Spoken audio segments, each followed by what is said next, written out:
میں diabetic patient ہوں, تو میرے ڈاکٹر ہیں ڈاکٹر عاطف قریشی, ان کے ساتھ پوڈ کاسٹ ہوئی, میں نے الحمدللہ میرا 10.1 سے 5.7 ماشاءاللہ, تو الحمدللہ فلی کنٹرول. اس کے بعد نیچے لوگوں نے اتنا ہمیں اس بات پہ برا بھلا کہا کہ تم نے میڈیسن کا نام کیوں نہیں بتایا, تم چاہ رہے ہو لوگ ڈاکٹر کے پاس جائیں. میں نے کہا بھائی ہر پیشنٹ کی میڈیسن الگ ہوتی ہے, میری ڈوز اور ہے, میرے ابا جی کی اور ہے, میرے بھائی کی اور ہے, سارے گھر میں شوگر پیشنٹ جو ہے ایک گھر میں ہر کسی کی ڈوز الگ ہے. تو تھوڑا اویئرنیس کے لیے بتائیں کہ جو ایک بندے کی میڈیسن ہوگی پوری دنیا وہ کھانا شروع کر دے. دیکھیے ایک بڑی سی سمپل اسٹیٹمنٹ ہے حافظ صاحب کہ ایک اناج کسی کے لیے سزا اور کسی کے لیے شفا ہو سکتا ہے, ٹھیک ہے. گندم ایک پیشنٹ کے لیے شفا ہو سکتا ہے, فار ایگزامپل اگر کسی کی باڈی میں گرمی ہے, ہیٹ اسٹریس ہے, لیکن ایک پیشنٹ ہے فار ایگزامپل جس کو چلے کہ ایگزیما ہے, سورائسس ہے, ٹھیک ہے, یا آٹو امیون تھائرائڈائٹس ہے, ہاشیموٹوس تھائرائڈائٹس ہے, اس کے لیے سزا ہو سکتا ہے. تو فار گاڈ سیک چیزوں کو جنرلائز کرنا چھوڑ دیں. مجھ سے جب بھی پوڈ کاسٹ پہ یا میں کہیں بھی انٹرویوز پہ جاؤں یہ کوشچن پوچھا جاتا ہے اس کا ڈائٹ پلان بتا دیں, تو چاہے مجھے جتنا بھی وہ پش کرے میں کہتی ہوں جی میں نہیں بتاؤں گی, everybody has a different diet plan.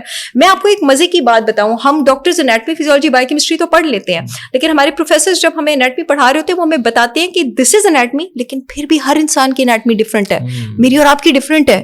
Generalise it same but it's different.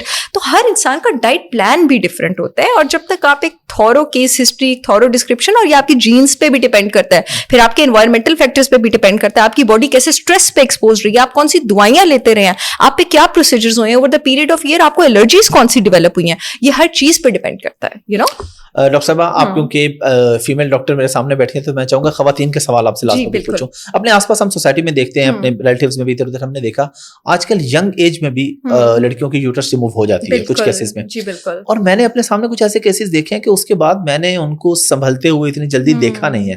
اس کی کیا ریزن ہوتی ہے اور اس کا سولوشن کیا ہو سکتا ہے اگر ینگ ایج میں اس طرح کا ایشو ہو جاتا ہے؟ جی یہ یوٹرس اور ایسٹروجن جو ہے یہ عورت کی ڈھال ہے. وہ آپ نے ایک بڑا مذاق سا اکثر چلتا ہے کہ جی عورتوں کی عمر مردوں سے لمبی ہوتی ہے, مردوں کو دل کے دورے زیادہ ہوتے ہیں.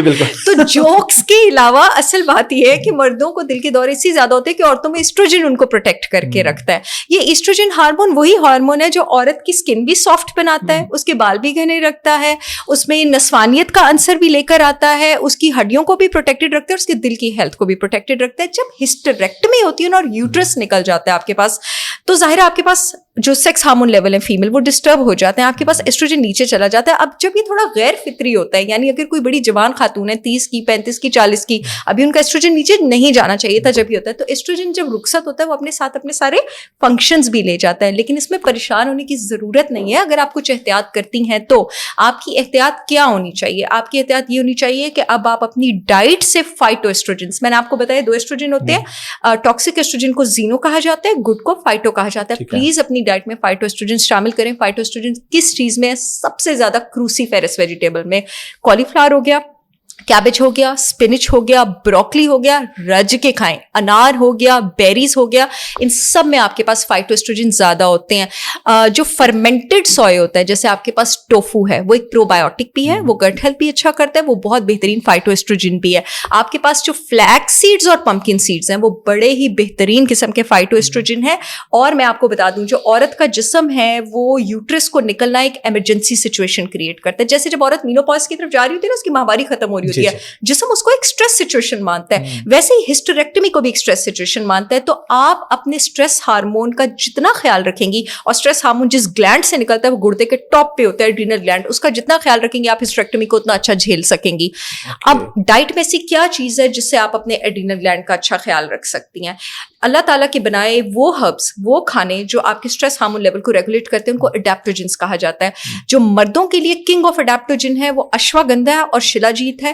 جو عورتوں کے لیے کوئین آف اڈیپٹوجن ہے وہ شتاوری جڑی بوٹی ہے. جتنی خواتین میری بات سن رہی ہیں جن کا یہ ہسٹریکٹمی ہے کچھ ہے, آج سے ڈیلی شتاوری جڑی بوٹی, میں نے ویسے اپنی بھی لانچ کی ہوئی ہے, ڈیلی شتاوری جڑی بوٹی آپ کی ڈائٹ کا حصہ ہونی چاہیے. شتاوری آیورویدا کا لفظ ہے, شت سے نکلا ہے, شت کا مطلب ہے 100 سے زیادہ فائدوں والی, کوئی سائڈ افیکٹ نہیں ہے اس کا. نام بھی بتا دیں اس کا تھوڑا, شتاوری جڑی بوٹی. ہاں جی, جو میرا پروڈکٹ ہے, میری برانڈ ہولسٹک وزڈم بائی ساحر چاولہ ہے, جو میرا پروڈکٹ ہے اس کا نام ہامولینس ہے.